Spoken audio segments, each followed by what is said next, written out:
Bismillah. Bismillahirrahmanirrahim. Alhamdulillahirabbil alamin. Wassallallahu ala sayyidina maulana Muhammadin wa ala alihi wa sahbihi ajmain. Amma ba'd. Rabbi yassir wa la tu'assir. Rabbi tamim bil khair. Rabbana sirna.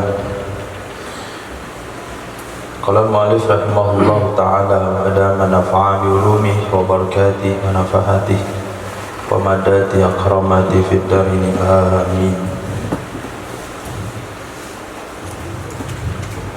Kitabur Rahmi, kitab gadai-menggadai. Yatahaqqaqu bi'aqidin wa maqudin alaihi wa siwatin. Terlaksana ia gadai-menggadai dengan akid, orang yang akad, itu rahin murtahin, wa maqud alaih, barang yang diakad gadai di atasnya, yaitu marhun, wa sigatin, dan sigat ijab qabul. Wa bada'a biha mauliyya musannaf biha, dengannya sigat. Dari 3 poin pembahasan, musannaf mengawali dengan pembahasan sigat. Faqala, maka berkata dia musannaf, la yasihu illa bi ijabin wa qabulin, tidak sah ia gadai menggadai kecuali dengan ijab dan qabul. Ai bi syartihima al-mu'tabari fil bai'i, dengan syarat keduanya ijab dan qabul yang diperhitungkan akan ia syarat di dalam jual beli. Di antaranya adalah ada qasad dalam syaratnya, dalam ijab qabulnya menggunakan lafaz yang sharih. Kalau kinayah harus pakai niat. Yang kedua harus ittisal antara ijab dan qabul. Wa fil mu'atah wal istihbabi ma'al ijabi ka qawlihi, dan pada masalah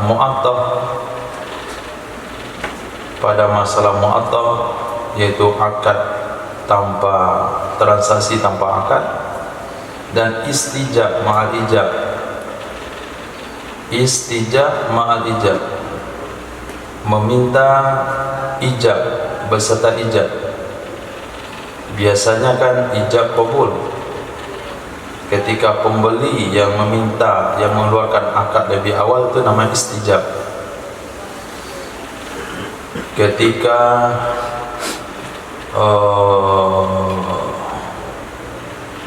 murtahin,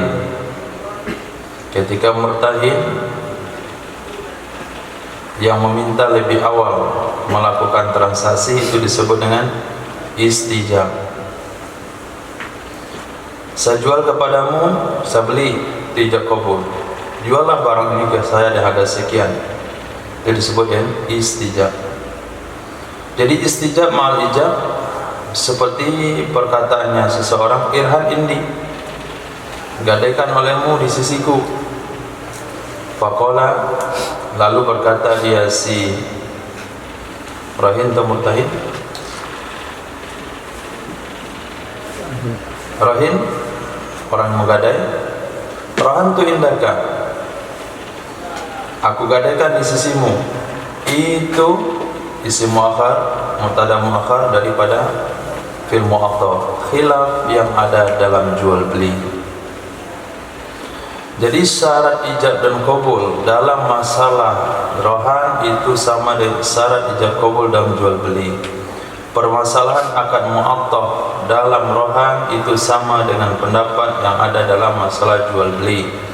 Istijab ma'al ijab dalam masalah gadai juga sama, perbedaan pendapatnya dengan yang ada dalam jual beli. Fa in syarata fihi muqtadahu kataqaddumil murtahani bi ay bil marhun inda tazahumil ghurama aw maslahah lil aqdi kal isyadi bihi aw ma la gharda bihi ka'an la ya'kulul abdul marhunu illa kada sahal aqdu walau syartul akhiru. Jika mensyaratkan ia si murtahin, ia rahin, jika mensyaratkan ia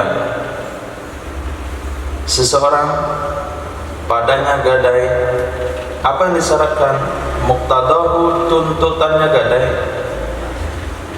seperti mendahulukan si murtahin, kataqaddumil murtahini bihi, seperti mendahulukan si murtahin bihi dengannya, artinya marhun, inda tazahumil wurama, ketika berebut-rebut atau berdesak-desakan menuntut oleh para penagih hutang.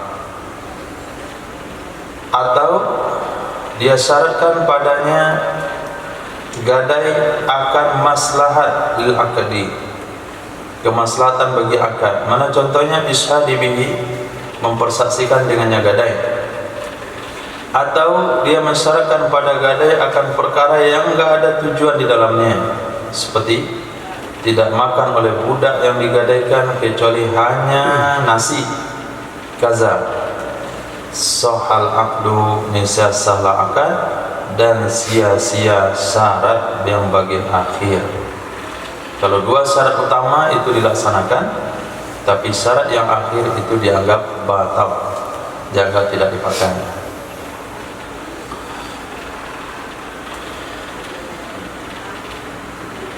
Rahin,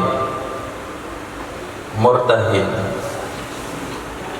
Murtahin adalah si penerima gadai. Rahin adalah orang menggadaikan. Ihsan, utang uang, tidak banyak-banyak, cuma 6 miliar saja. Nah,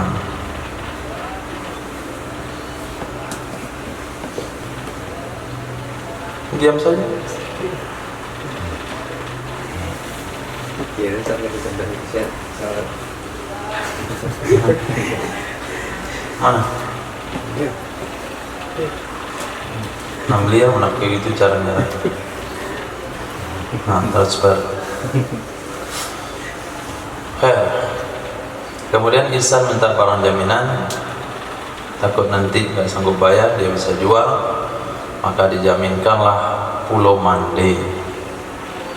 Nah, karena kemarin saya sudah beli Pulau Mande. Nah, kasih sertifikatnya sama ihsan. Nah, Pulau Mande ini namanya marhun, ihsan namanya murtahin, saya rahin, orang yang menggadai. Lalu ihsan kasih syarat. Maka syarato itu kembali kepada seseorang, enggak bisa saja ke murtahin, bisa kepada rahin. Kalau di sini kepada murtahin. Apa kata ihsan? Nanti saya syaratkan ya, kalau sekiranya ternyata bangkrut dan para penagih-penagih yang lain menuntut hutang, utamakan saya dulu dengan hasil penjualan barang gadaian. Itu disyaratkan oleh ihsan. Nah, ketika ihsan mensyaratkan itu memang konsekuensinya gadai. Ketika seseorang divonis bangkrut, maka harta kekayaannya dibekukan oleh negara, kemudian dilelang. Setelah dilelang, hasil lelang akan dibagikan kepada para penagih hutang sesuai dengan persentase hutang. Tapi kalau barang jaminan ini dijual secara khusus, hasil penjualnya khusus kepada si murtahin, itu namanya taqaddumil murtahin bih, diutamakan si murtahin dengan hasil penjualan marhun bih ketika berdesak-desak si penagih hutang. Itu yang disyaratkan oleh ihsan, nggak ada masalah. Kenapa nggak ada masalah? Itu memang konsekuensi daripada gadai.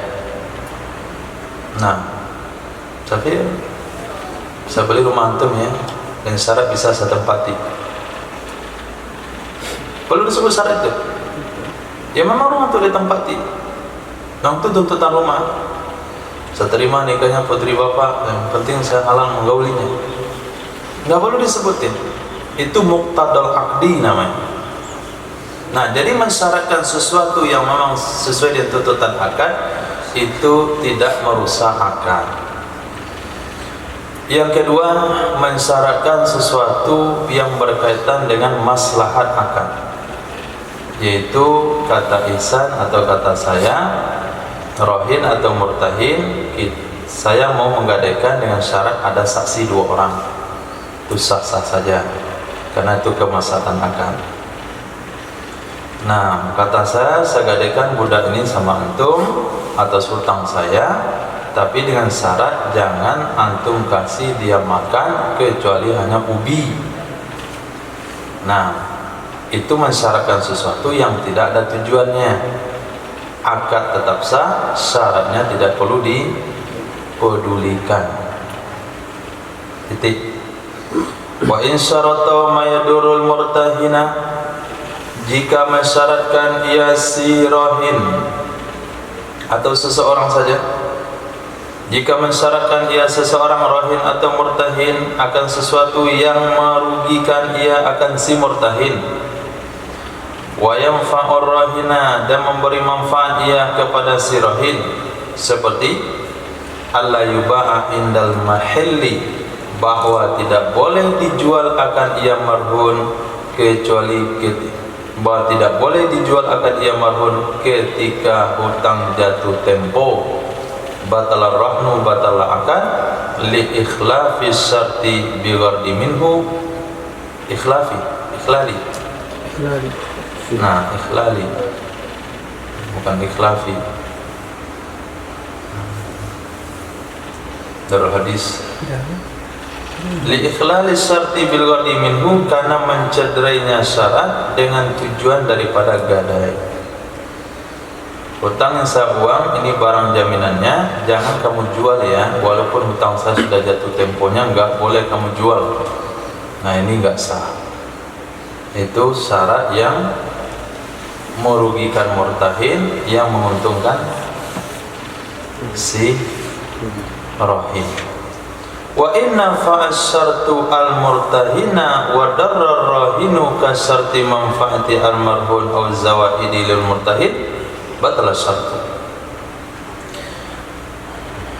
Jika memberi manfaat oleh syarat kepada si murtahin, jika memberi manfaat oleh syarat kepada si murtahin dan memudaratkan ia syarat kepada rahin, seperti syarat manfaatnya, seperti mensyaratkan manfaatnya marhun atau zawaidihi, kelebihannya marhun untuk si murtahin, niscaya batalah syarat.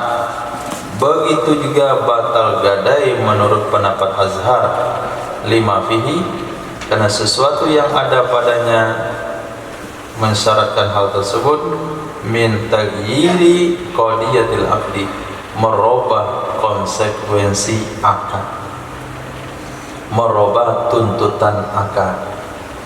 Nah, ini syarat gadai yang ada di tempat-tempat kita. Nah, saya terima gadai sawah kamu, syaratnya selagi hutang belum dibayar, sawah saya yang menggarap. Itu adalah syarat yang merugikan si rohin, menguntungkan si murtahin. Apa konsekuensi hukumnya? Menurut pendapat yang lemah, batal syarat gadai sah. Menurut pendapat yang kuat, gadainya juga batal. Akhirnya sejak lazim gadai menggadai di tanah Minang semakin banyak, akhirnya hasil sawah tidak lagi bisa dikeluarkan zakat. Nah, banyak zawan enggak zakat. Padahal ke sawah sudah 2 kali setahun, bahkan sudah ada yang 3 kali setahun. Hasil 3 kali ke sawah setahun, 2 kali setahun tidak sama, bahkan sangat kurang dari sawah yang dulunya hanya panen sekali setahun. Apa yang salah? Teknologi pertaniannya semakin maju, pengairan semakin bagus, pupuk semakin bagus, bibit semakin cepat. Nah, sawah yang dia buat itu sawah dengan akad yang batal. Nah, wasani Yaqulu, menurut pendapat yang kedua itu berkata ia, ar-rahnu tabarru'un, gadai itu kan tabarru', penambahan dari akad utang piutang, bukan kemestian dari sebuah hutang mesti akad gadai, tapi itu cuma tabarru' saja. Fala yata'assaru bi fasadis syarti, maka tidak terpengaruh ia gadai dengan sebab rusaknya syarat. Itu dasar pendapat yang kedua. Jadi syaratnya juga sah, gadainya sah, syaratnya batal, kemudian gadai tetap sah. Itu alasan pendapat yang pertama tadi, batal syartu, itu menurut pendapat yang lemah, wa qadzar rahnu, itu menurut pendapat yang kuat. Walau syarata an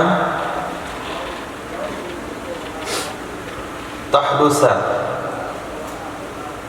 zawaiduhu kasimaris syajari wanita jisyahi marhunatan, bal azharu fasadus syarti li'annaha majhulatun ma'dumatun. Jikalau mensyaratkan ia si murtahin bahwa sesuatu yang jadi antah dosa zawaidu, bahwa jadi atau muncul kelebihannya barang gadaian. Mana contoh kelebihan? Seperti buah pohon yang digadaikan pohonnya, kemudian buahnya keluar. Seperti nita jisya, anak-anak kambing yang digadaikan induknya, anaknya adalah zawaid tahdus, disyaratkan akan digadaikan, maka menurut pendapat yang kuat rusak syarat tersebut, karena sesungguhnya zawaid itu dijahilkan, tidak diketahui, dan makdumah. Ini saya terima gadai kambing dari kamu, apapun yang akan jadi nanti, anaknya yang lahir ini masuk barang gadaian, ini enggak sah. Saya gadaikan kebun ini sama kamu, nanti kalau dia berbuah, buahnya pun tergadai, maka hukumnya tidak sah. Kenapa tidak sah? Karena ketika gadai terjadi, akad gadai terjadi, buah itu belum ada, anak itu belum ada, berarti statusnya majhul wa ma'dum. Wasani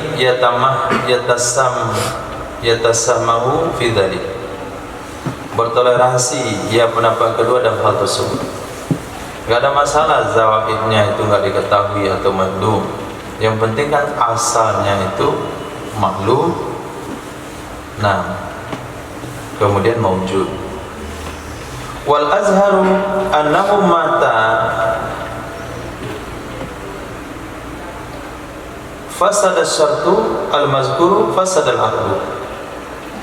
Menurut pendapat azhar, sesungguhnya kapan saja rusak syarat yang telah disebutkan, sesungguhnya kapan saja rusak syarat yang telah disebutkan di atas, itu rusaklah akad, yakni annahu yafsudu bi fasadi syarti, sesungguhnya akad itu rusak ya dengan rusaknya syarat, lima taqaddama fihi, karena alasan yang telah terdahulu ia padanya syarat.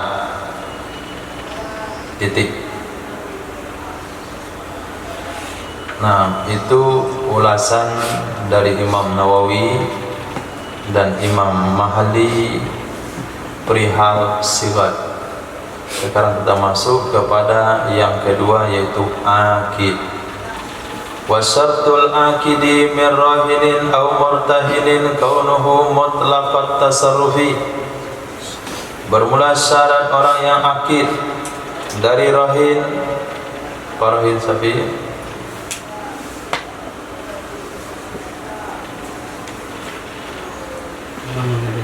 Orang yang menggadaikan au murtahin penerima gadai itu keadaannya akid, itu mutlak tasarruf. Fala yarhanul waliyu malas sabi, maka tidak boleh menggadaikan oleh wali akan harta anak-anak, wal majnuni dan harta orang gila. Wala yartahinu lahuma, tidak boleh menerima gadai ia si wali bagi keduanya anak-anak dan orang gila, kecuali lidaruratin, karena darurat, au ghibtatin zahiratin, atau keuntungan yang jelas. Fayajuzul lahur rahnu wal irtihan, maka boleh baginya wali oleh menggadaikan dan menerima gadai pada dua keadaan, yaitu darurat dan keuntungan yang jelas. Duna ghairihima, tidak selain keduanya dua keadaan. Saun kana, bersamaan ada ia wali itu bapak, au jaddan atau kakek, au wasiyan atau penerima wasiat, penjalan wasiat, au hakiman atau hakim, au aminan atau orang yang ditunjuk atau orang yang diamanahi. Mithaluhuma lid-darurah, contoh keduanya menggadai dan menerima gadai, huma kembali kepada rahnu wal irtihanu.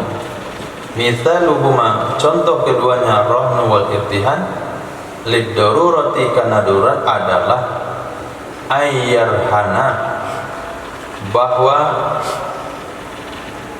menggadai ia si wali alama yaqtaridu, atas sesuatu yang berhutang ia si wali, lihajatin nafaqati, karena hajat nafkah, awil kiswati, atau hajat pakaian, liyuwaffiya ma yantaziru, supaya bahwa melunasi ia wali akan sesuatu yang sedang menunggu ia si wali, min hululi dainin, dari jatuh temponya hutang yang lain, au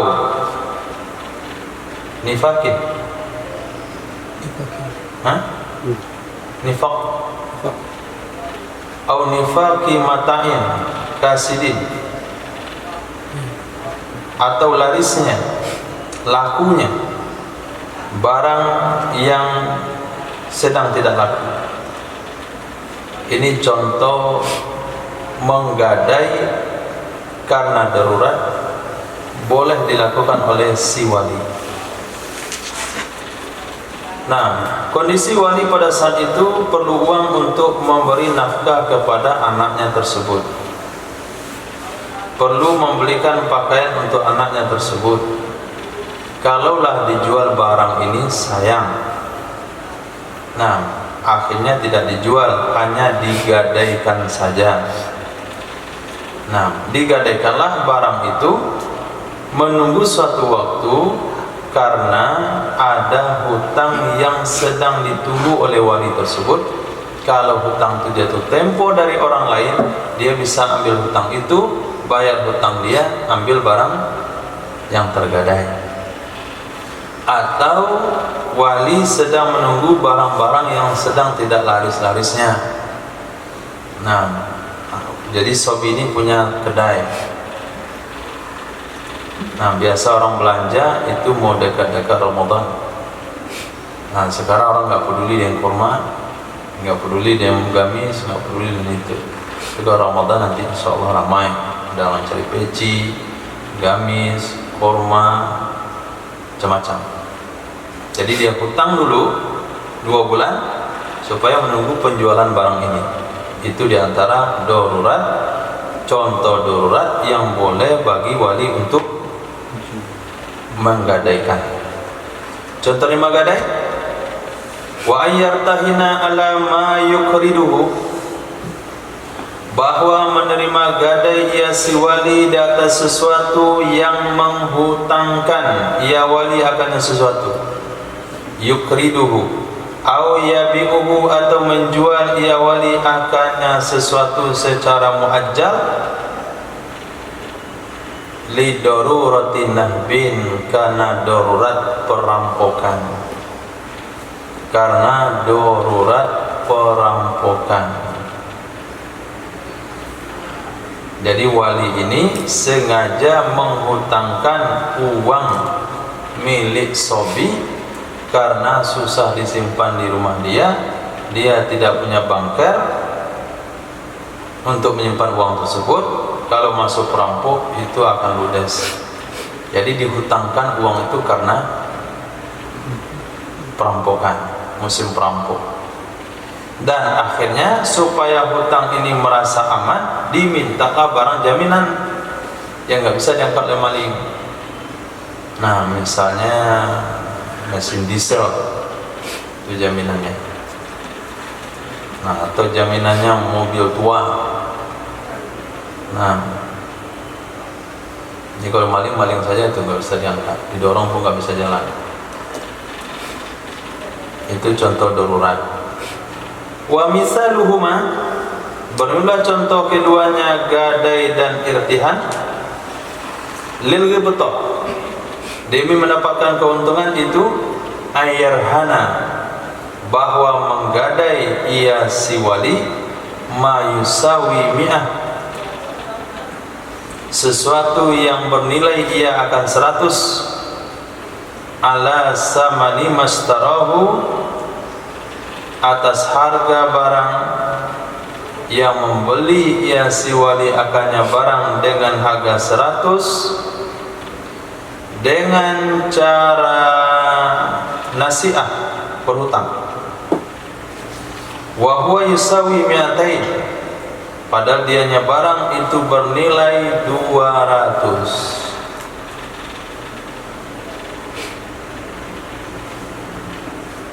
Menggadai ia wali akan barang yang nilai barang itu adalah 100 atas harga dari sebuah barang yang wali akan beli barang tersebut dengan harga 100 secara berhutang, yang dianya barang itu senilai 200. Itu namanya menggadai keuntungan. Yang digadaikan hanya barang nilainya 100, yang akan dibeli adalah barang yang nilainya 200. Itu boleh menggadai, itu mendapatkan keuntungan. Tidak ada masalah yang tergadai. Nih saya gadaikan, harganya 100. Ini saya beli, harganya 200.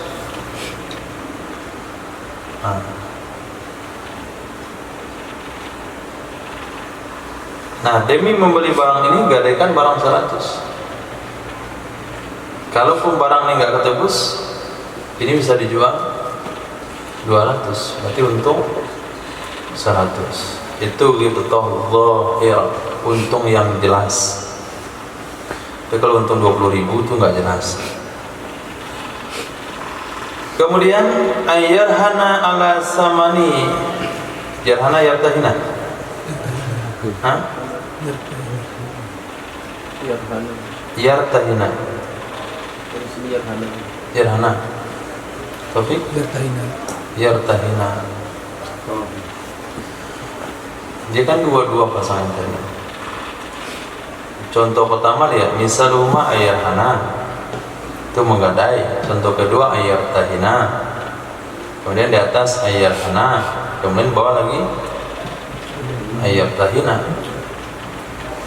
Bahwa menerima gadai ia si wali ala samanima, di atas nilai sesuatu, yang menjual ia si wali akannya sesuatu secara berhutang, bighibtah, dengan keuntungan yang besar, sebagaimana akan datang nanti pada bab hajar.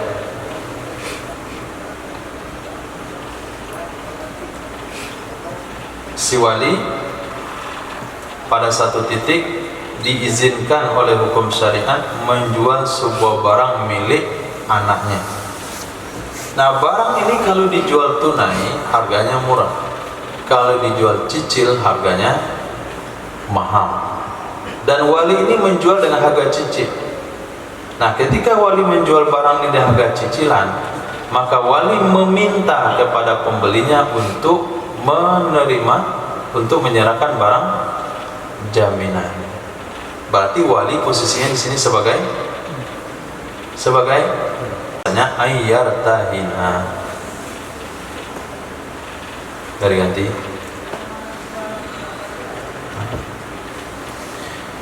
Habis syarat akid. Wasatur rohni ay marhuni. Kemudian syarat rohan. Rohan di sini bermakna marhun, yaitu makun ali, yaitu bahasa di pangkal tadi.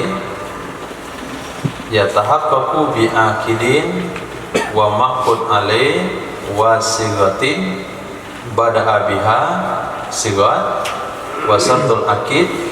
Itu yang pertama bi akid, kemudian makun alaih. Wa syatul rohni, dan syarat rohan maksudnya marhun, kaunuhu ainan fil asahi, keadaannya barang gadaian itu mesti benda menurut pendapat as-sah.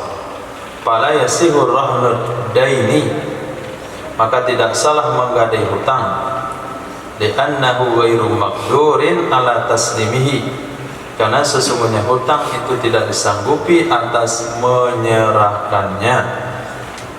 Wasani yasihu rahnuhu, pendapat yang kedua sah menggadaikannya hutang, tanzilan lahu manzilatul aini, karena menempatkan baginya hutang pada posisi benda.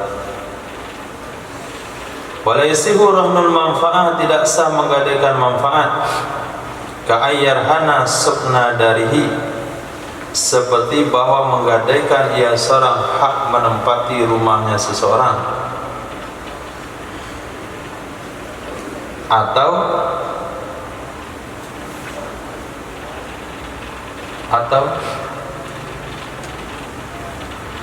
tapi kitabnya apa? Atau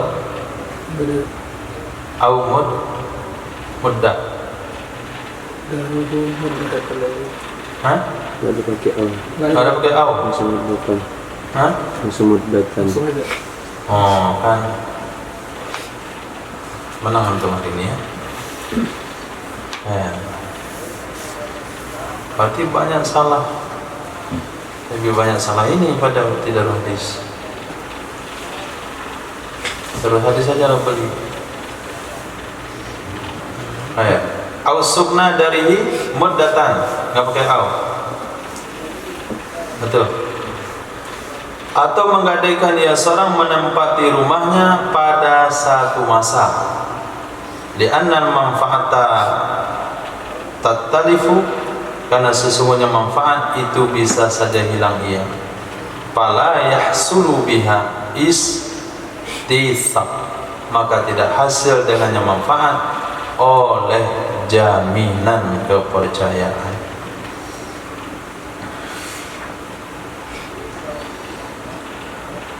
Di syarat marhun itu mesti benda, enggak boleh hutang.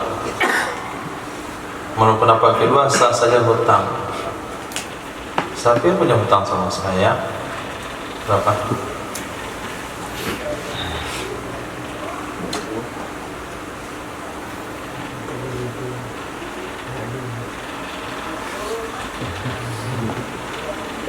Berapa?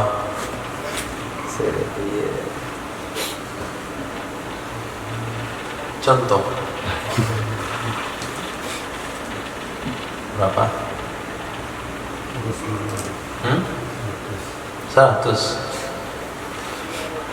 Isa hutang uang 50. Jaminannya hutang saya sama Safir. Itu namanya rohan dengan dain. Pendapat yang pertama enggak sah karena syaratnya harus ain. Pendapat kedua sah karena hutang itu menempati posisi benda. Tapi kalau manfaat itu enggak boleh digadaikan. Nah, manfaat enggak boleh digadaikan. Mana contoh manfaat? Yaitu masa menempati rumah. Kita sewa rumah orang lain selama 3 tahun. Ain milik siapa? Milik pemilik rumah. Manfaat milik siapa? Milik kita. Nah, saya hutang uang sama seseorang, saya bilang jaminannya adalah manfaat tinggal di rumah itu 3 tahun. Manfaat tinggal di rumah itu selama 3 tahun itu jaminannya. Hutangnya 4 tahun. Pas hutang tunai, manfaat menempati rumah sudah habis. Bisa saja rumahnya hancur, sewa menyewa, batal untuk masa mendatang, akhirnya manfaat itu hilang. Akhirnya jaminan hutang tidak bisa didapatkan. Titik. Wa yasihu rahnul musah, boleh menggadai barang yang tercampur dengan milik orang lain. Minas syariki, apakah dari teman kongsi, wa ghairihi, dan selainnya teman kongsi. Lalu bagaimana cara mengqabatnya? Wa yaqbidu atau wa yuqbadu bitaslimi kulli, diqabat akan ia barang musah dengan menyerahkan seluruhnya barang. Dengan menyerahkan seluruhnya barang. Safir sama Hisam beli motor berdua. Nah, 50-50%. Kemudian Safir dia perlu uang, dia perlu utang, digadaikanlah hak dia pada motor milik berdua itu. Nah, motor milik berdua itu namanya musah. Nah, bagaimana cara menyerahkan motor kan milik berdua? Maka diserahkan semuanya. Ini barang jaminannya, semuanya diserahkan. Qala fi Rawdati, berkata ya Imam Nawawi dan kita Rawdah, fa in kana mimma la yunqalu, maka jika ada ia barang musah itu dari barang-barang yang tidak bisa dipindahkan akan ia, seperti kebun misalnya, khallar rahinu bainal murtahi wa bainah, khalla, niscaya memberikan peluang, memberikan kesempatan oleh si rahin antara murtahin dan antara barang tersebut. Nah, kalau rumah milik bersama, kita gadaikan rumah milik bersama tersebut, kita serahkan kuncinya supaya dia bisa leluasa. Itu mana khala. Nah, masalah khala ini sudah bisa dipahami dalam pembahasan kemarin tentang masalah iqbal atau qobat. Bagaimana qobat rumah, bagaimana qobat kebun, bagaimana qobat kendaraan dan sebagainya. Wa in kana mimma yunqalu, dan jika ada ia barang gadaian atau barang musah itu di antara barang yang bisa dipindah-pindahkan, niscaya tidak hasil qobatnya barang musah kecuali dengan dipindahkan. Kecuali dengan dipindahkan. Wala yajuzu naqluhu bighairi izni syariki, tidak boleh memindahkannya barang dengan tanpa izin teman kongsi. Jadi ketika Safir berhutang kepada Abu Bakar menjadikan barang jaminan ada motor milik berdua dengan ihsan, maka ketika menyerahkan motor ini kepada Abu Bakar, Safir minta izin dulu. Saya minta izin ya. Ngapain? Nyerahin motor ke Abu. Kenapa ke Abu? Saya hutang sama dia, saya gadaikan hak saya. Jadi bagaimana jatah saya? Nah, wallahu a'lam bishawab ya. Nah, barang musah, maka jangan kongsi sama orang-orang yang sudah menggadai. Nah, kalau Safir ngasihkan motornya ke Abu Bakar sebagai jaminan hutang tanpa minta izin sama ihsan, maka hukumnya tidak sah. Fa'in adina,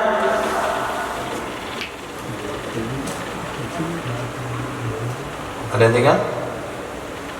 Fa'in adina kubido, maka jika mengizinkan ia teman kongsi, niscaya dikobat akan ia barang. Wa inim tanah, dan jika enggan ia teman kongsi, enggak bakalan tuh saya serahkan motor untuk gade-gade, itu enggak mungkin. Nah, Isa enggak mau.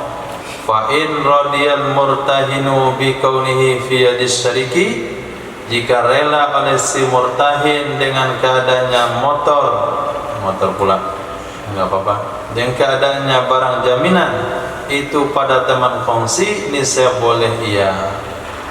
Akhirnya Safir datang sama Abu, ngasih tahu, mohon maaf, antum tahu barang jaminan motor kongsi dan saya izin sama Ihsan, dia nggak mau ngasih. Kata Abu Bakar, nggak apa-apa. Nah, nggak apa-apa motor sama dia. Jaza hukumnya boleh.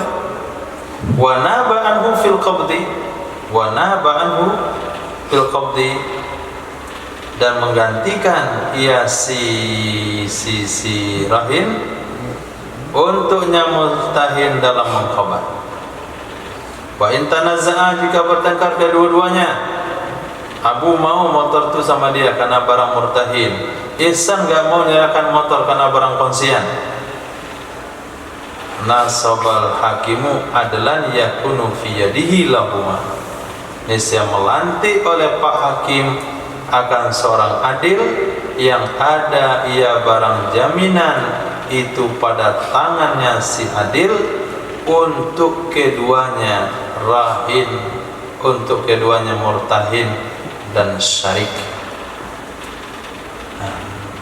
Nah, ketika bertengkar, motor itu diserahkan kepada pihak ketiga yang akan merawat motor tersebut sebagai pengganti Ihsan dan Abu Bakar. Artinya barang kalau sudah dijaminkan tidak boleh lagi dipergunakan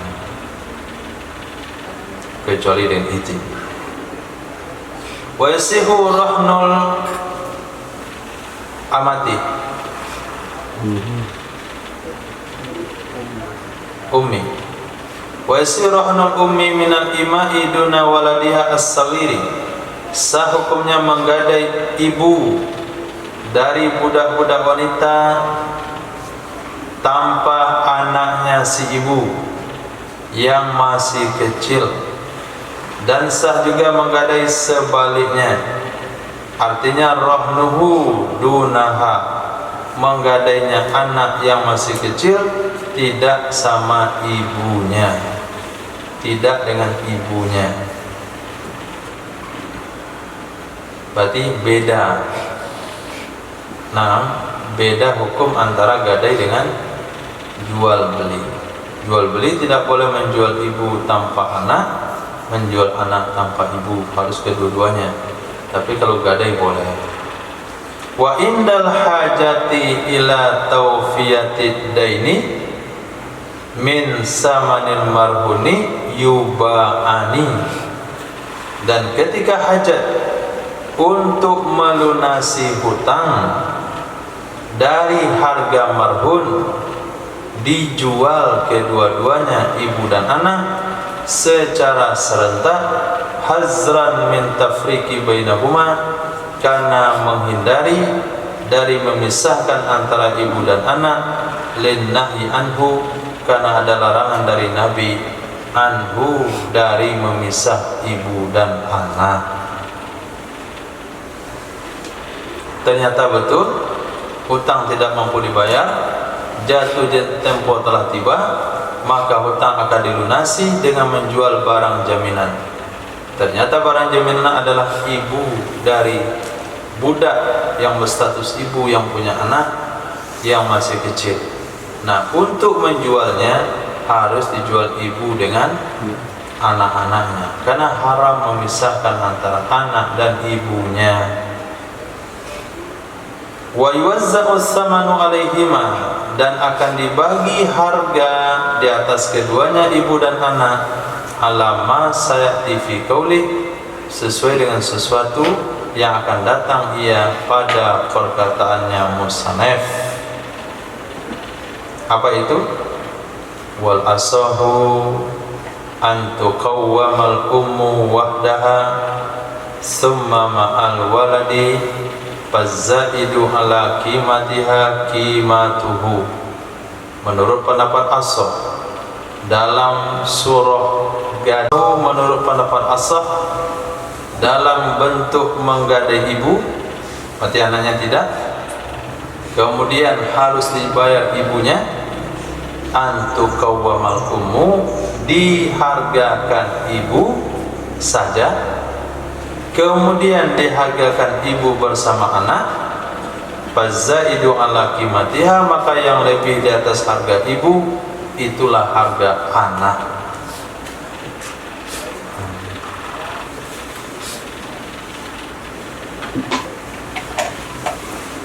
Nah, ini ibunya. Ini yang sudah tergadai.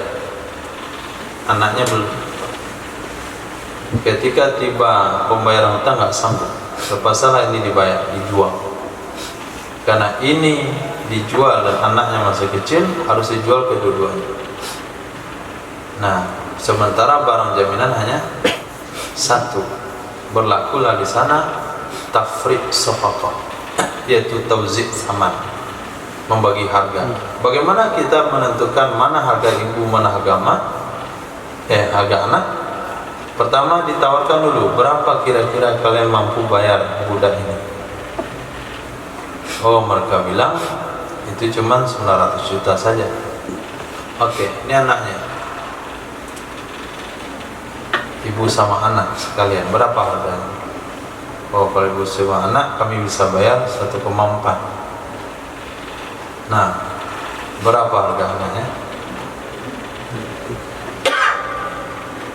Berapa harga anaknya? 5. Nah, 5. Itulah harga anak. Fazaid ala qimatiha, maka yang lebih di atas harganya ibu adalah harganya anak. Itu metode cara mencari harga menurut pendapat as-shah. Wastani, menurut pendapat yang kedua, yukawwamul waladu wahdahu aidan, ditawarkan, dinilai harga anak saja juga.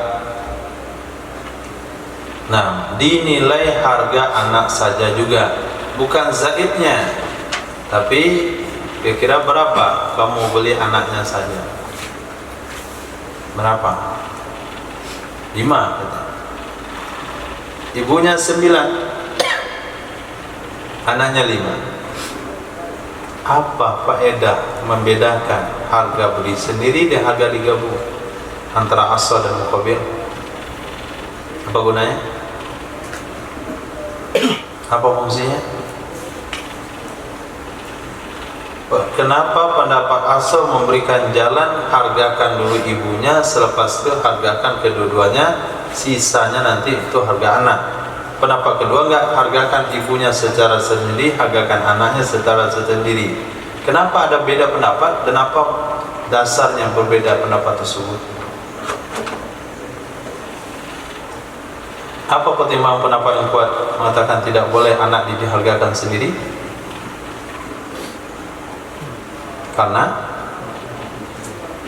Karena tidak boleh menjual mereka secara tersendiri, maka dihargakan juga tidak boleh tersendiri, harus digabungkan.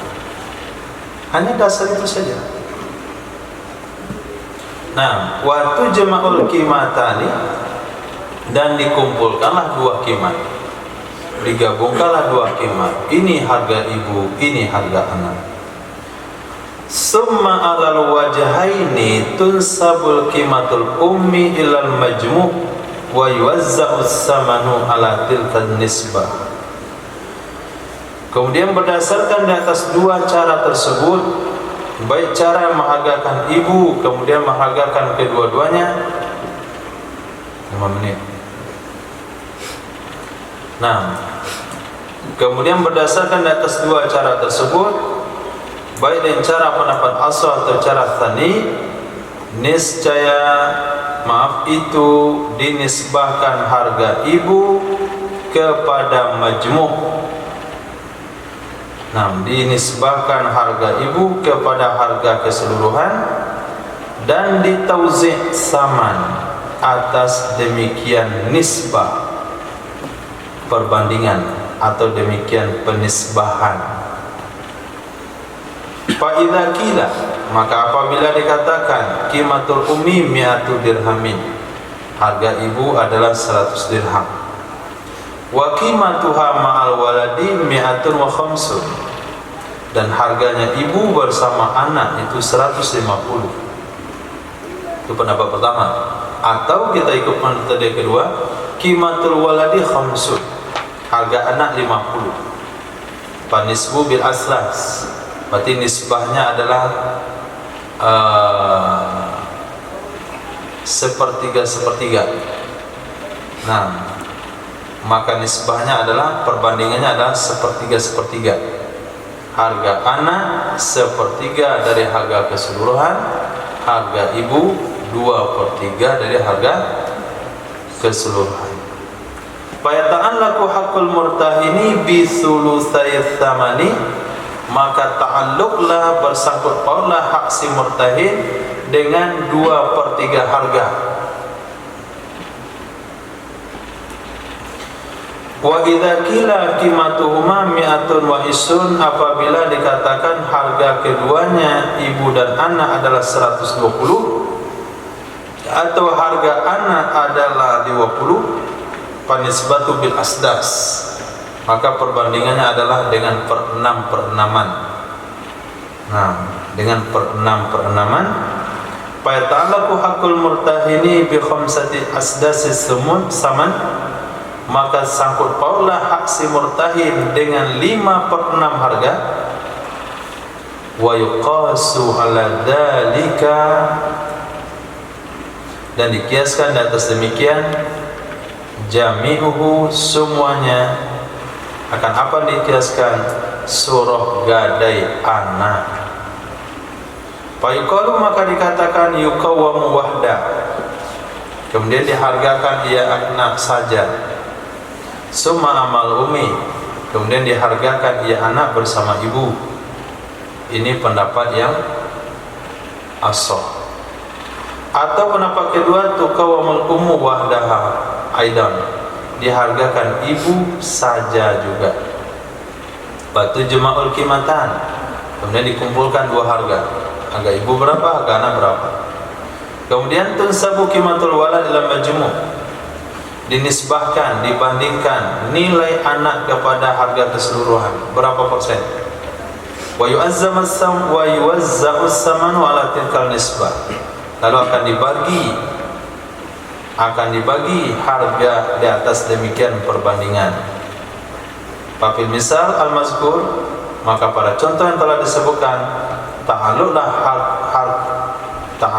hak murtahin dengan 1/3 saman atau dengan 1/6-nya titik. Bisa dipahami? Tahu siapa? Apa yang tidak antum pahami? Sebutkan kalimat yang mana? Khamsati asdas. Di khamsati asdas. Sebelum kita bahas, harus dibedakan qimah sama saman. Qimah itu harga pasaran, saman itu harga jadi. Bisa saja harga jadi lebih murah pada harga qimah, bisa saja harga jadi lebih tinggi pada qimah. Kenapa masalah ini dibahas? Melangkah sebelum masuk masalahnya, kenapa ini masuk dibahas? Kenapa enggak jual ibu sama anak, bayar hutang? Kenapa perlu ditentukan ini harga ibu, ini harga anak, ini barang gadai, ini barang terjual karena barang gadai? Kenapa mesti dipisah-pisah? Apa alasannya? Atau kondisi bagaimana? Yusuf, menjual dua barang dalam satu. Menjual barang dalam satu akad kan kedua-duanya sah dijual, ya kan? Kedua-duanya milik dia. Dia jual kedua-duanya, diambil uangnya, dibayar hutangnya, sisanya dibawa pulang, dibelikan makanan, atau beli barang lain lagi. Kenapa capek-capek mikirnya harga ibu, harga anak? Apa tuntutannya?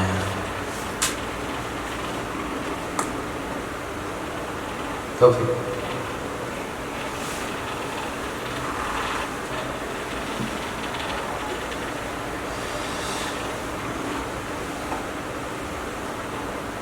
Kenapa Bu? Barang keadaannya kan cuma ibu. Ya dia, anak dari ibu itu kan dia yang punya. Tapi nggak boleh di. Nggak boleh diapa? Nggak boleh jual. Wajib dijual oleh ibu-ibunya. Uang milik siapa? Apakah ada orang kongsi ya? Kenapa mesti bagi-bagi?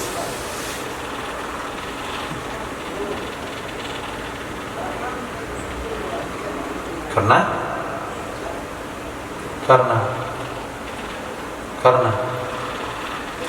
hak ghurama yang lain. Kalau dia punya penagih-penagih hutang yang lain, sementara yang menjadi khususiat daripada si murtahin hanya barang jaminan, hanya marhun saja yang khusus hasil penjualannya untuk si murtahin. Kalau yang digadaikan ibunya, anaknya tergadai enggak? Enggak tergadai. Berarti hasil penjualan anak adalah hak si ghurama yang lain. Mungkin kondisinya enggak ada ghurama yang baru aman. Kalau ada bagaimana? Apalagi harga penjualan ibu tidak memenuhi nilai hutang dan akan mengambil harga si anak, sementara anak milik penagih hutang yang lain. Nah, itu perlu dibagi. Nah, oke. Jadi kadang kalau dibahas hukum nggak tahu sebabnya, kita bingung. Tak pula dibagi-bagi, yang punya dia kedua-duanya. Nah, contoh tadi Abu bilang asdas. Harga pasaran ibu berapa tadi? 100. Harga pasaran anak 20. Cara mencari harga pasaran anak bagaimana caranya? Menurut pendapat yang kuat, hargakan ibunya, lepas itu hargakan ibu dan anak, lebihnya harga pasaran anak. Pendapat kedua, hargakan ibu sendiri, hargakan anak sendiri, yang pada kesimpulannya total harganya adalah 120. Nah, 120 itu harga ibu berapa tadi? 100. 100 dari 120 itu berapa nisbahnya? 5/6. Nah, betul Sabir? 100 per 120 itu 5/6? Gak tahu. Buat di atas 100, kemudian garis strip panjang, maka sekolah baru mondok garis bawah, kemudian buat di bawah 120. 100 per 100 kasih titik 2 boleh sama dengan, kemudian bagi 20. Nah, bikin garis lagi. 100 bagi 20, 100 bagi 20, 100 bagi 20,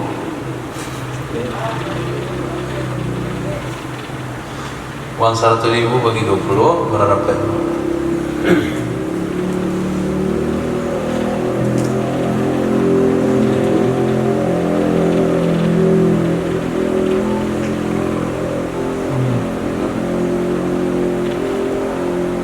Kaki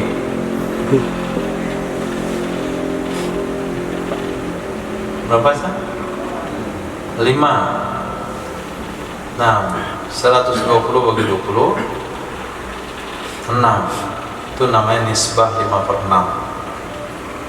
Ternyata setelah dijual ibu samain anak ini, terjuallah dengan harga 200.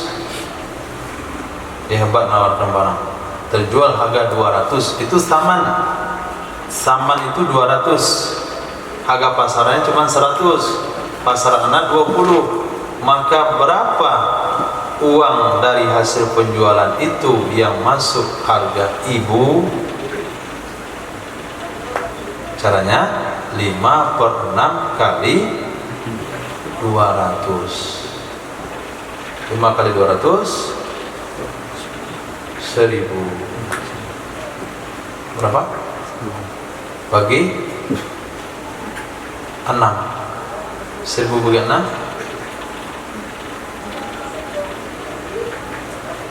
180. Oh, 1000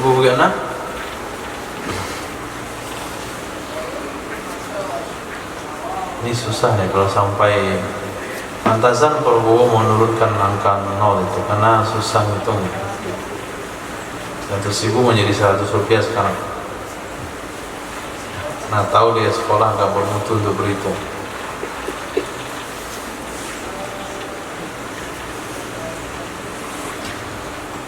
Seribu bagi 6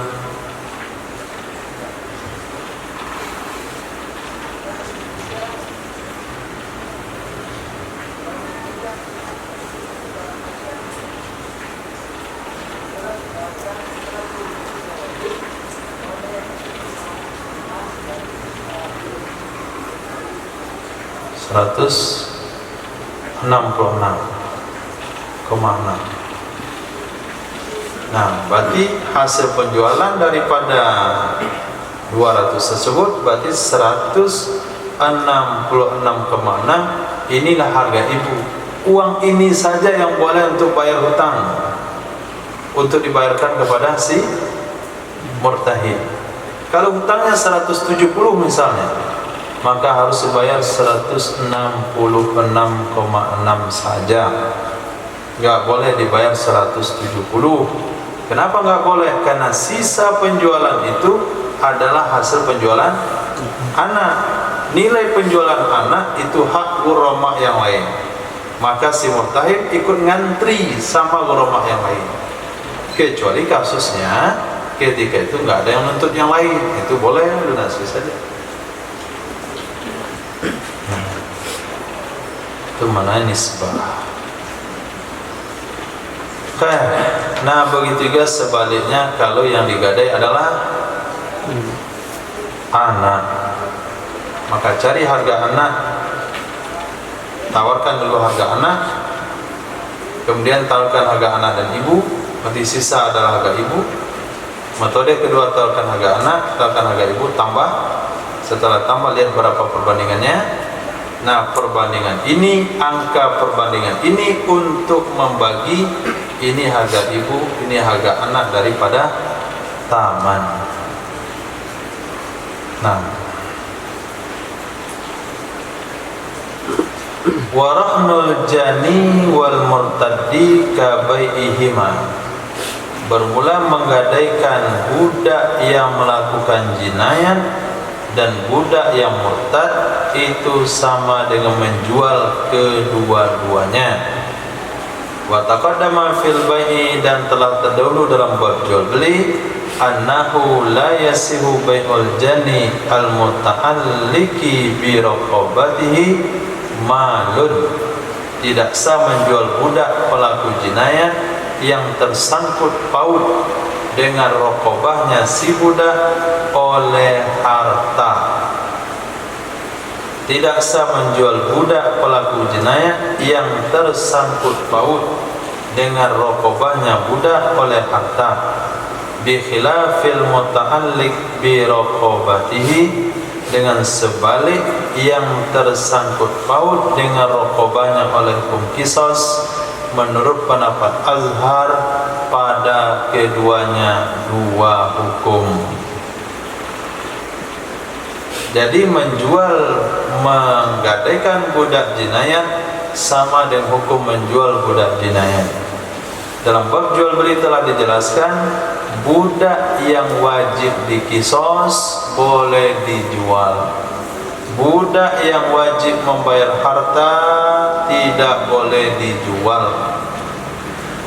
Nah, budak melakukan pembunuhan tanpa sengaja, serupa sengaja, kan nggak kisos, itu kan wajibnya diat, maka nggak boleh dijual. Budak melakukan pembunuhan secara sengaja dan tidak dimaafkan oleh korban, maka dia harus dikisos hukum mati, tidak boleh dijual. Wa bai'ul murtaddi yasihu ala sahih, menjual budak murtad itu sah, ia menjual menurut pendapat sahih. Wa taqaddama ma huwa mufarra' alaihi fi raddi bil aibi, dan telah terdahulu sesuatu yang dianya sesuatu merupakan tafri', merupakan pengembangan hukum atasnya menjual budak murtad dalam masalah rad dengan aib. Masalah rad dan aib itu juga sudah dibahas. Jadi kalau kita beli budak, setelah kita beli baru tahu budak itu ternyata murtad, maka tahunya kita dengan budak itu murtad itu sama dengan mengetahui aib qadim, sehingga boleh dikembalikan. Nah, ketika pembeli mengetahui dan langsung mengembalikan, jelas hukumnya. Ketika pembeli tahu budaknya murtad tapi dia nggak mau mengembalikan, lalu datang eksekusi hukuman mati di pihak pemerintah karena dia murtad dan dia tidak mau bertobat, maka si mustari tidak boleh rujuk dengan saman kepada si baik kalau dia tidak mau mengembalikan.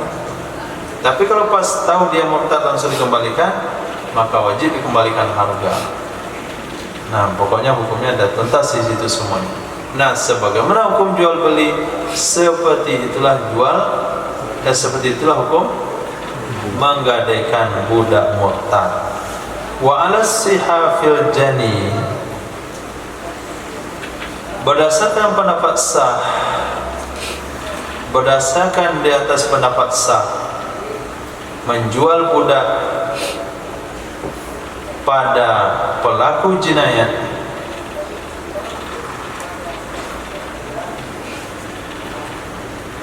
wa ala sihati fil janil awali, berdasarkan di atas pendapat sah pada budak pelaku jinayat yang pertama. Mana yang pertama?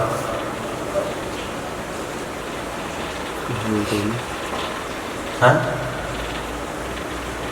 Berdasarkan pendapat sah pada budak yang melakukan jinayat yang pertama.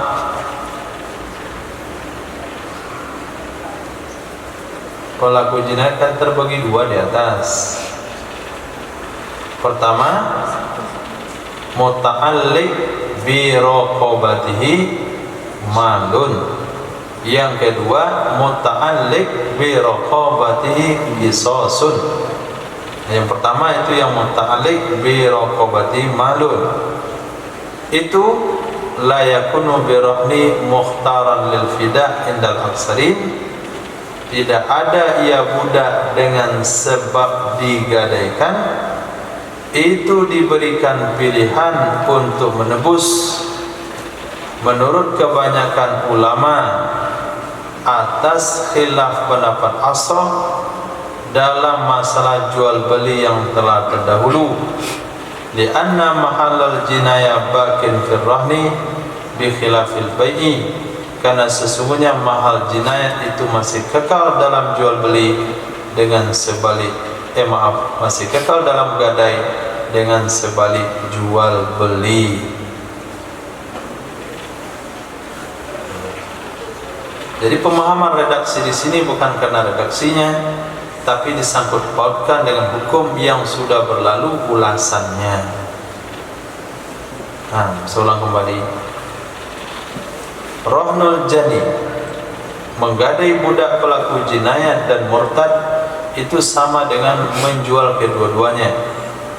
Telah terdahulu dalam bab jual beli, sesungguhnya tidak sah menjual budak pelaku jinayat yang muta'alliq, bersangkut paut dengan pundaknya oleh harta, itu namanya janil awal. Dengan sebalik yang tersangkut paut dengan raqabahnya oleh qisas, itu namanya janis sani. Menurut pendapat Azhar pada keduanya. Berarti Muqabil Azhar mengatakan sah menjual budak yang melakukan jinayat yang tersangkut paut harta. Nah, kalau kita bawa ke hukum gadai bagaimana kira-kira? Nah, berdasarkan pendapat Muqabil Azhar yang mengatakan sah fil janil awali pada budak pelaku jinayat pertama, yaitu muta'alliq bi raqabati malun, itu la yakunu birrahni, tidak adalah budak gara-gara digadaikan itu diberi pilihan untuk menebus mukhtaran lil fida. Tidak ada pilihan untuk menebus menurut kebanyakan ulama. Tapi kalau kita masukkan dalam bab jual beli, itu boleh budak itu menebus. Nah,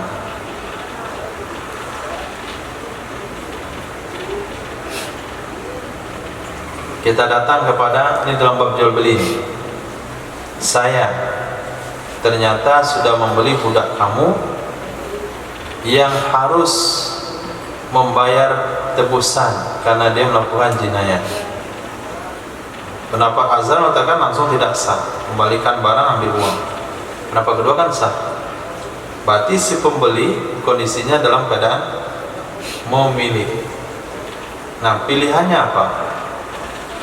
Pilihannya ada dua: melanjutkan jual beli, lalu meminta si pemilik barang, kamu tebus ya, kamu tebus nilai harta yang tersangkut paut dengan budak ini kepada yang berhak. Apakah digadai bisa dibawa hukum jual beli tersebut? Jawabannya tidak bisa. Kenapa tidak bisa? Karena jinayat, karena tempat jinayat itu masih ada dalam gadai, tidak dalam jual beli. Tempat jinayat itu masih ada pada barang gadaian, tidak dalam jual beli. Kalau dalam jual beli, si budak sudah pindah tangan ke orang lain. Sementara dalam masalah gadai, budak tetap milik Said pertama, belum pindah tangan ke tangan si murtahin. Itu bedanya.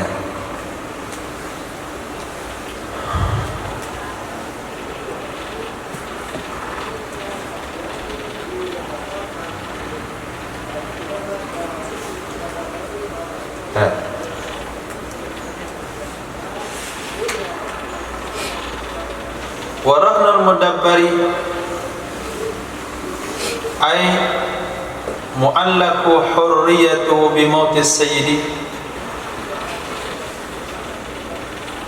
wal mu'allikil itsku bisifatin yumkinu sabakuha batilun alal mazhab. Bermula menggadaikan budak mudabbar. Budak mudabbar adalah mu'allaki. Itu tafsiran kepada mudabbari. Mu'allaki hurriyatuhu, yang disangkutkan kemerdekaannya budak dengan matinya sayyid. Itu budak mudabbar.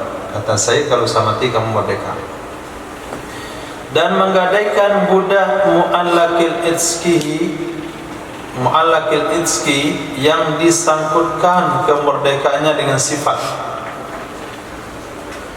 Yang disangkutkan kemerdekaan budak itu dengan sifat. Kata saya kepada budaknya, kalau kamu hafal Alfiyah, kamu merdeka.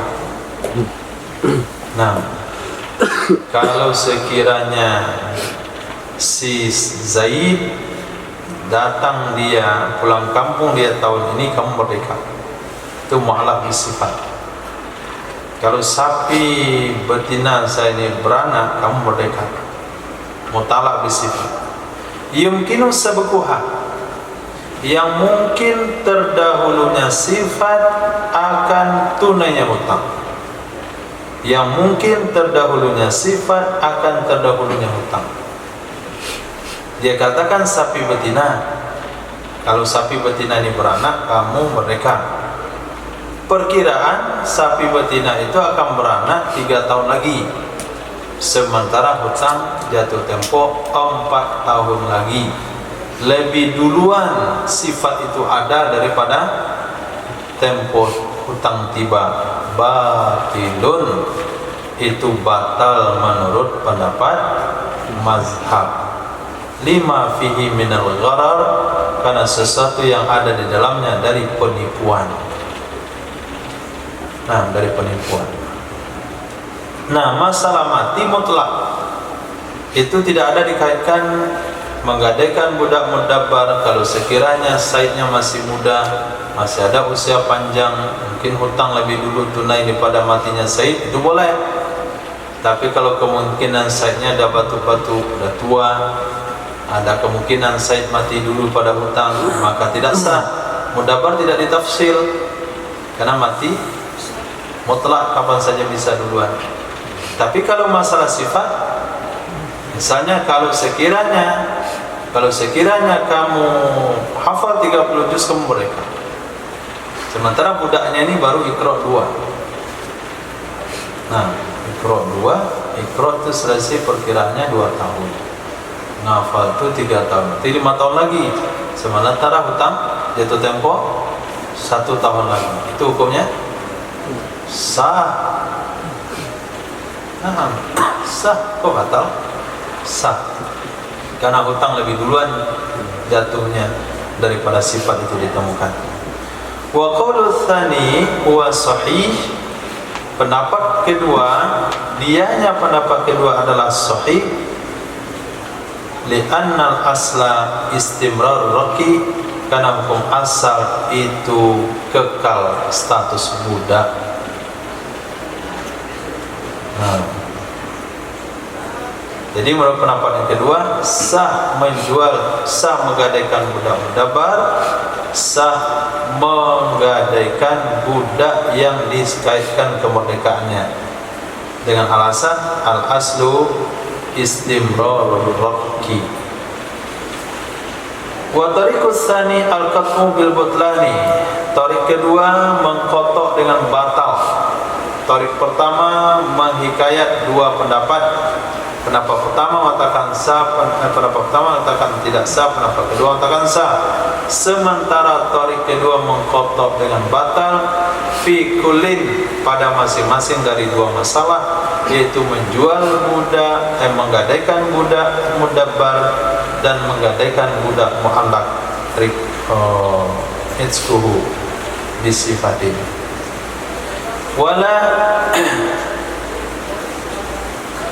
Wala tu taqayyadu al-ula bi kauni daini muajjalan, dan tidak dikaitkan akan masalah pertama dengan keadaan hutang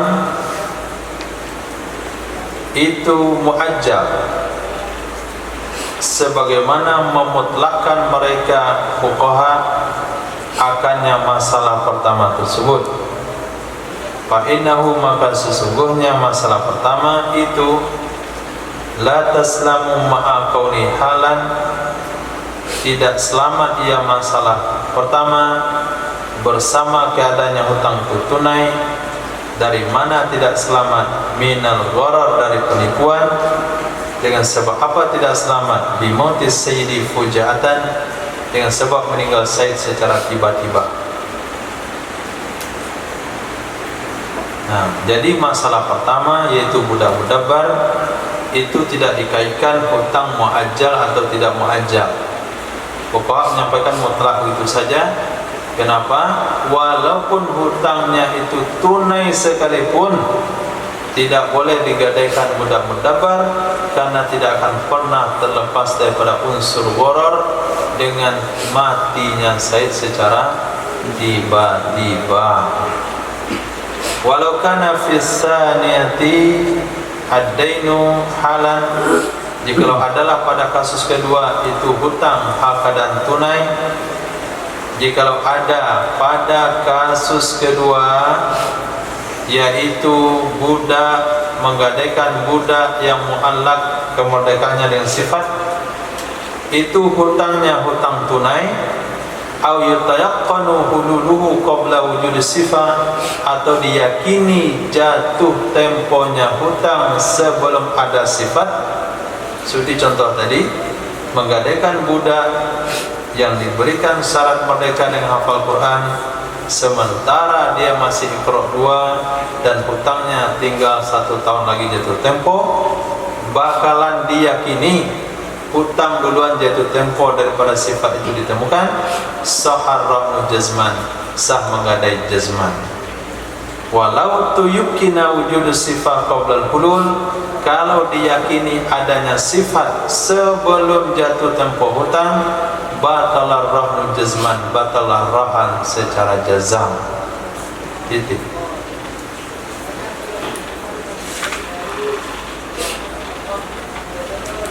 Ada pertanyaan sebelum dilanjutkan?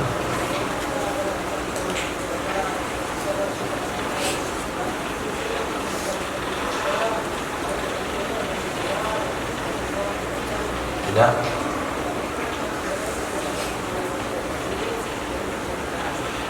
Walau rohana ma yasra'u fasaduhu, jikalau menggadaikan ia serahkan sesuatu yang cepat rusaknya, digadaikan anggur basah, digadaikan kurma basah, fa'in amkana tajififuhu, maka jika memungkinkan mengeringkannya barang, seperti rutabin anggur, seperti rutabin kurma basah, wa inabin dan anggur basah, fa'ala, niscaya melakukan ia seseorang. Wa saharranu, dan sahlah menggadaikannya. Wa fa'iluhu al-malik, yang melakukan mengeringkan anggur tersebut adalah pemilik. Yajibu alaihi mu'natuhu, wajib di atasnya pemilik oleh biayanya mengeringkan, mengatakan akannya pendapat oleh Imam Ibnu Rif'ah. Jadi jaminan hutangnya adalah 1 ton anggur basah, 1 ton kurma basah. Itu kalau kita tunggu 5 hari anggur itu udah busuk dia. Kalau dimasukkan dalam kulkas sekalipun itu mungkin tahan sebulan 2 bulan. Sementara hutangnya 2 tahun lagi. Nah, maka menggadainya sah, dan anggur wajib dibikin kismis, kurma wajib dijadikan tamar, dan penanggung jawabnya adalah si pemilik. Wa illa, jika tidak, wa illam yumkin tajifufuhu, jika tidak memungkinkan mengeringkannya, tidak mungkin dikeringkan, barang jaminannya adalah tapai. Nah, barang jaminannya adalah gulai, boleh? Nggak boleh, karena barang jaminan syaratnya barang yang boleh disalam. Fa'in rahinahu bidainin halin, niscaya maka jika menggadaikan ia seseorang akannya barang yang tidak mungkin dikeringkan dengan hutang yang tunai, hutang yang sudah jatuh tempo, au muajjalin yahillu qabla fasadih, atau hutang yang akan jatuh tempo sebelum rusaknya barang, atau hutang muajjal yang akan jatuh tempo sebelum rusaknya barang, au ba'da fasadihi, atau setelah rusaknya barang, walakin syarata fi hadhihi surah bainahu indal israfi alal fasadi, akan tetapi mensyaratkan ia pada ini kejadian, yaitu jatuh tempo hutang setelah barang rusak. Apa yang disyaratkan? Menjualnya barang ketika hampir kepada rusak. Menjual barang hampir kepada rusak, wa ja'ala samana rahnan, dan dia menjadikan harga penjualan itu sebagai barang gadaian. Sahar rahnu fis warithalas, sah hukumnya gadai menggadai pada kejadian 3 hal tersebut. Nah, dia gadaikan kurma jenis yang tidak mungkin dijadikan tamar, dia gadaikan anggur yang tidak mungkin dikeringkan menjadi kismis, nggak mungkin dikeringkan. Bagaimana hukumnya? ada 3 kondisi yang sah. 1, hutangnya ada tempo. Nah, hutang sudah tempo, itu boleh. Atau hutangnya muajjal tapi jatuh tempo sebelum barang rusak, itu juga boleh. Yang kedua, hutang jatuh tempo setelah barang rusak, namun dalam syarat perjanjiannya adalah kamu atau saya akan menjual barang ini ketika hampir rusak, dan jaminannya adalah harga dari penjualannya. Itu yang disyaratkan dalam akad gadai. Saya gadaikan kepada kamu uang hutang saya sekian juta rupiah dengan anggur yang kering, anggur yang basah ini. Ini jenis anggur yang gak mungkin dibuat kismis, dan saya syaratkan dan kita sepakati kalau hampir rusak nanti kita jual, nilai penjualnya itulah yang menjadi jaminan hutang saya. Nah, kalau model itu kasusnya 3 ini, itu hukumnya sah.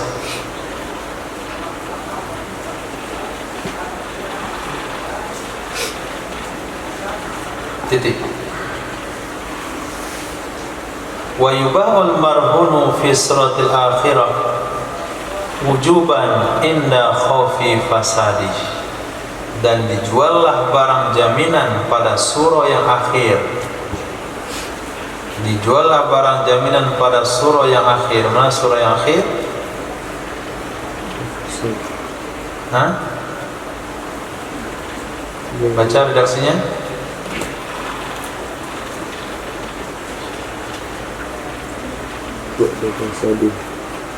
Au ba'da fasadi lakin syurita fi hadis surah bai'uhu indal israf alal fasad.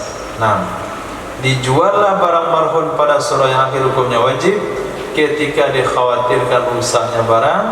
Wa yakunu samanur rahnan kama syurita, jadilah harga penjualannya barang itu barang gadaian sebagaimana yang telah disyaratkan. Wa yubahu aidan fi suratainil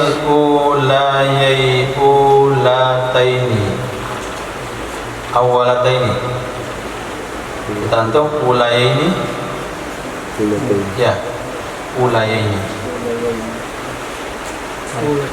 Kita saya awalataini.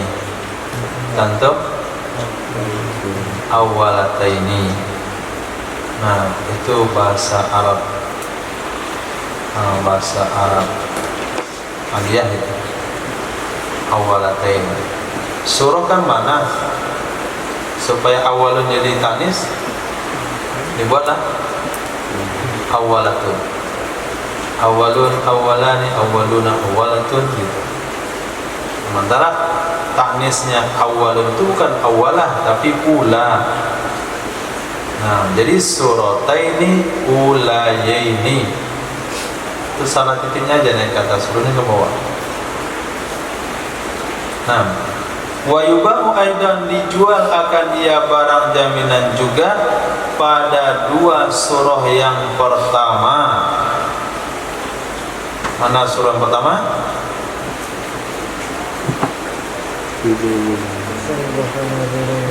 Bidainin halim. Yang kedua, muajjalin yahillu qabla fasadi. Nah, wa yuj'alu thamanu rahnan makanahu, dan dijual harganya rohan, dijadikan harga penjualannya gadaian akan barang gadaian makanahu, pada posisinya barang gadaian, sebagaimana yang kita roda dan as-sarada.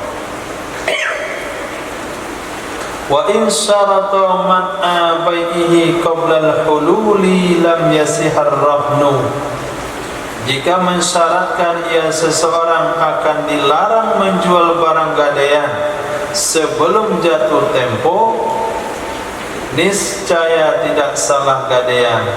Limunafatis syarti limaksudit tauthiki, karena menafikan oleh syarat bagi tujuan jaminan. Menafikan oleh syarat bagi tujuan jaminan. Saya gadaikan sama antum atas hutang saya, ini korma basah, ini anggur basah yang gak mungkin dikeringkan, tapi saya bilang sama antum, jangan sekali-kali dijual walaupun dia mau busuk. Nah, gak boleh kamu jual-jual. Kalau itu syaratnya, maka gadainya gak sah. Kalau ditunggu barangnya busuk, mana lagi barang jaminannya. Hilanglah maksud jaminan kalau syaratnya tidak boleh dijual. Wa in atlaqa, jika menyampaikan secara mutlak ya, tidak dia singgung apakah boleh dijual atau tidak boleh dijual. Falam yashrita al-bai'a wala hadama, maka tidak mensyaratkan ia seseorang boleh dijual dan tidak boleh dijual. Niscaya fasadar ramu fil azhar, rusaklah gadai beberapa azhar. Li'annahu, karena sesungguhnya la yumkinu istifa'ul haqqi minal marhun indal mahilli, karena tidak mungkin memenuhi hak, menuntut hak dari barang marhun ketika jatuh tempo. Wal bai'u qablahu laysa min muqtadayatir rahni, sementara menjual sebelumnya jatuh tempo itu tidak ia menjual, itu termasuk dari konsekuensi gadai. Itu alasan kenapa tidak sah. Nah, saya akan punya utang sama antum 7 juta rupiah, bayarnya kan 1 tahun lagi. Nilai jaminan saya anggur basah, itu doang, anggur basah. Nah, anggur basah ini bertahan paling sebulan, utang 1 tahun lagi, berarti 1 tahun ke depan anggurnya rusak. Kalau anggur rusak, berarti nggak ada nilai gadaian di situ, jaminan hutang nggak ada. Oke, kita jual sebelum rusak. Berarti kamu menjual barang jaminan sebelum jatuh tempo hutang ada. Apakah itu konsekuensi gadai? Tentu jawabannya tidak. Nah, kalau tidak, maka rusaklah akad gadai menggadai dengan metode seperti itu. Supaya sah, harus disyaratkan, saya izinkan kamu menjual barang jaminan ini kalau terjadi kerusakan. Nanti harganya yang menjadi barang jaminan. Wasani, menurut pendapat kedua, yasihu, sah ia gadai menggadai. Wa yubamu inda ta'arrudi lil fasad, dijual akan ia barang jaminan ketika mengarahnya barang jaminan untuk rusak atau hampirnya barang jaminan untuk rusak. Li'anna Allahi annahu la yufsadu ifsadu malih, karena sesungguhnya hukum zahir itu sesungguhnya tidaklah dimaksudkan merusak hartanya si rahin. Nah, kita menjual itu justru menyelamatkan hartanya, bukan merusak hartanya. Kalau usaha untuk menyelamatkan, kenapa mesti membatalkan? Di dalam kitab Syarah Kabir, annal awwala asahu indal Iraqiyin, sesungguhnya pendapat pertama yang mengatakan tidak sah itu lebih asah, lebih kuat menurut ulama Irak. Wa mailu man siwahum ila tsani, dan cenderung orang selain mereka ulama Irak itu kepada pendapat kedua. Wa mailu man siwahum, kecenderungan orang-orang, maksudnya ulama-ulama selain mereka Irak itu kepada pendapat kedua. Wa fi sahih as-saghiri, dalam kitab Sarah Saghir, annahu al-azharu indal aksarin, sesungguhnya pendapat kedua itulah pendapat azhar menurut kebanyakan ulama. Nah, khilafiyah seperti ini boleh diamalkan. Nah, ini khilafiyahnya itu seimbang. Di dalam kitab Raudhah, An-Rafi'iyya rajjaha fil muharrari al-awwalah, Dan kitab Rawdah ada penegasan sesungguhnya Imam Rafi'i itu memperkuat Imam Rafi'i di dalam kitab Muharrar akan pendapat pertama yang mengatakan tidak sah.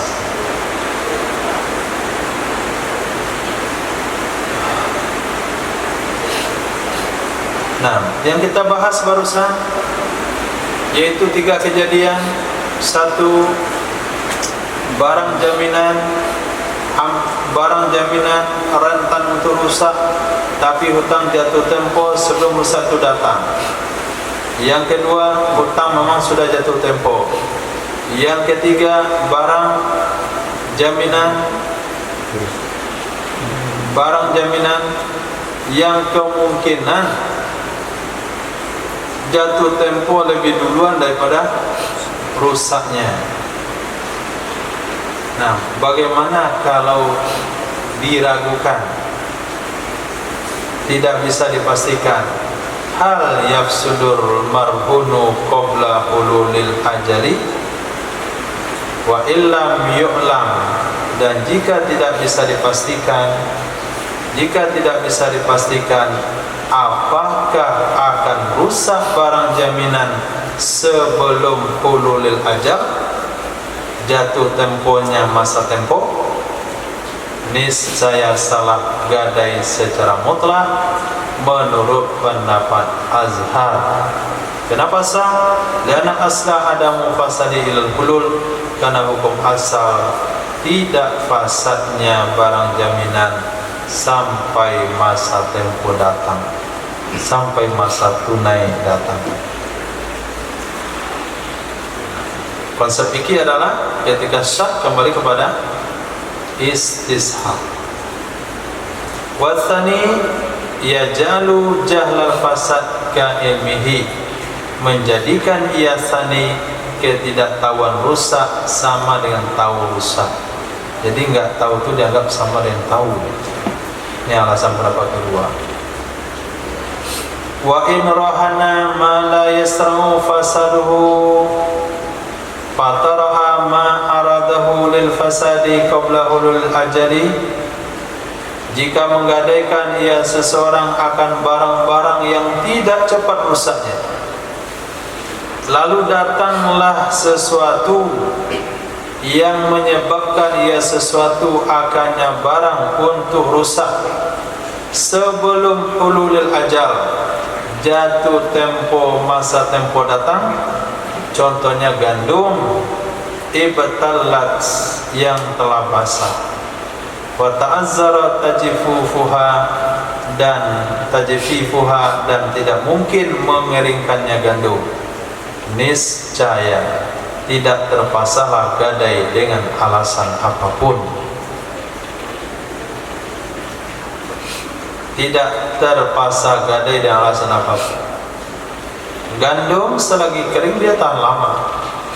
Beras selagi tidak kena air dia akan tahan lama. Jadi yang digadaikan itu beras. Kira-kira ketahanan beras dalam karung hampir setahun 2 tahun. Dan barang jaminannya, hutang tunainya itu 1 bulan atau 2 bulan lagi. 1 bulan atau 2 bulan lagi. Jaminannya beras. Beras ini tahan lama. Tapi selama beras ini menjadi barang jaminan, tiba-tiba berasnya basah. Nah, kalau sudah basah, nggak mungkin beras itu dijemur. Nah, kalau jemur tetap dia berbau. Dia cocoknya diolah jadi tepung beras. Kalau udah basah. Kalau nggak dimasak sekalian. Nah, ini barang jaminan nggak boleh diolah, nggak boleh dimasak. Nah, bagaimana hukumnya? Hukumnya menggadainya tetap lanjut. Walau tara zalika qabla qabdil marhun, jikalau terjadi hal demikian, gandum kena air hujan sebelum diqobat marhun, fa fi fisakhir rahni wajhan, maka dalam masalah terpaksa gadai ada 2 wajah, ada 2 pendapat murid. Arjahuhuma, yang paling kuat dari 2 wajah tersebut dalam kitab Rawdah, annahu la yanfasihu, sesungguhnya gadai itu tidak terpasang ia. Wa idza lam yanfasikh fi surataini, jika tidak terpasang ia gadai pada dua kejadian di atas. Satu dalam matan lam yanfasih ar-rahnu bil alif. Yang kedua la yanfasih, itu pendapat yang kuat, yubahu, itu dijual akan ia barang jaminan. Wa yuj'alu thamanuhu rahnan makanahu, dan dijadikan harganya barang jaminan sebagai barang jaminan baru pada posisinya jaminan lama. Di dalam kitab Raudhah, yujbar rahin ala bai'i hifzan lil wathiqah, dipaksa orang menggadai untuk menjual barang gadaian karena menjaga bagi barang jaminan. Nah, titik. Ada pertanyaan?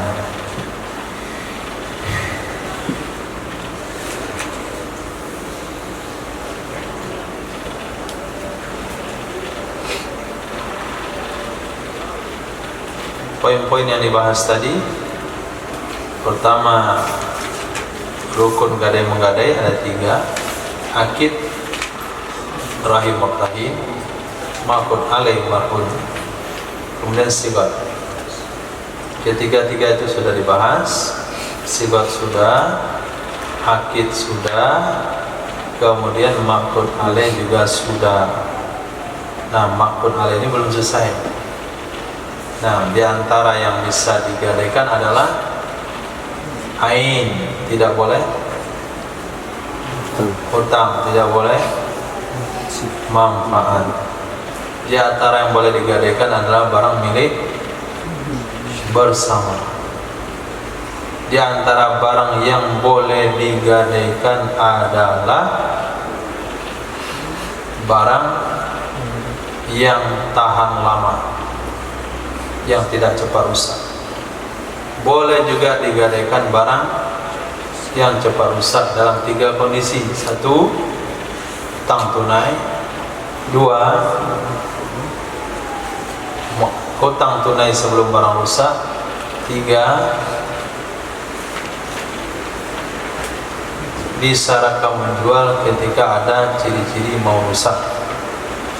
Di antara barang jaminan yang boleh dijadikan adalah budak pelaku jinayat, menurut pendapat Azhar, yang wajib qisas, yang wajib harta tidak. Di antara barang yang boleh dijaminkan adalah budak murtad. Nah, jadi pembahasan yang kita bahas ini adalah masih berkaitan dengan marhun, barang-barang yang boleh dijaminkan. Budak mudabbar, budak mu'allaq bisifatin, itu boleh kalau budak mudabbar tidak sah, batal. Kalau budak mu'allaq itu boleh kalau sekiranya hutang jatuh tempo sebelum sifatnya ada. Nah, lanjut ke bab berikutnya nanti juga sama, masih bicara soal marhun, boleh menjaminkan barang yang dipinjam. Pinjam mobil kira untuk pergi sebentar aja. Nah, ini suratnya. Apa ini? Sudah saya gadaikan mobil untuk. Ini boleh meminjam barang untuk digadaikan. Maka sebelum orang pinjam tanya dulu untuk apa. Nah. Oke. Nah, itu gambarannya. Ada pertanyaan? Ya. Kalau barang digadaikan masih kecil boleh? Apa? Barang digadaikan masih kecil ya barangnya. Barangnya kita beli dengan cicilan, belum lunas-lunas, kita gadaikan. Nah,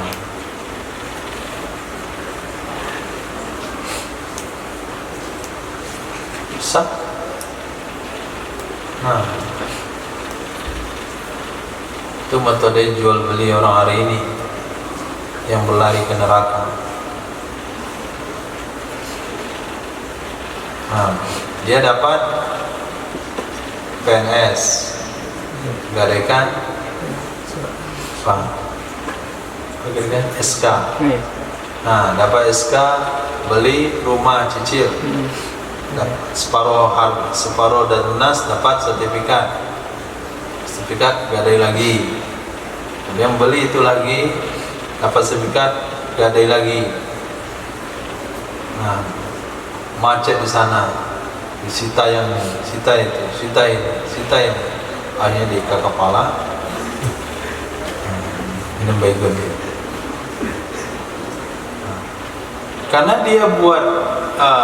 dia ambil kredit dengan uang kredit, jadi itu aja yang diputar dia. Nah, bank kenapa bisa jalan lumayan lama? Karena banyak pemikirnya. Nah, sementara dia sendiri yang memikirkan, ambil apa itu. Nah, sehingga dia beli barang orang tuh nggak pernah pakai modal.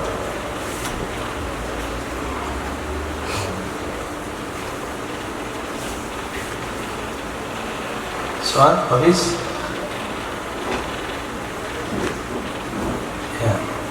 Kalau misalnya pas dia gadai itu nggak ada jakobul, berarti selama ini nggak ada yang nggak Apa? sadar. Misalnya nggak ada jakobul dalam menggadai itu. Nggak sah. Khilaf. Nggak ada mu'attah tadi. Pendapat yang kuat tidak sah. Pendapat yang lemah boleh pada barang-barang kecil-kecilan. Gadai cincin akik, utang 30.000 gadai cincin akik itu boleh tanpa perlu akad. Itu mu'attah orang kecil. Atau utang sama kawan satu mangkok pecel 7.000 gadai pensil, itu gadai sorban, itu namanya mu'attah. Itu pendapat kecil. Apa yang pendapat kecil? Pendapat dhaif boleh pada barang-barang yang kecil-kecil. Subhanallah, subhanaka asyhadu an la ilaha illa anta astaghfiruka wa atubu ilaik. Subhanaka rabbil izzati amma yasifun wa salamun alal mursalin walhamdulillahi rabbil alamin.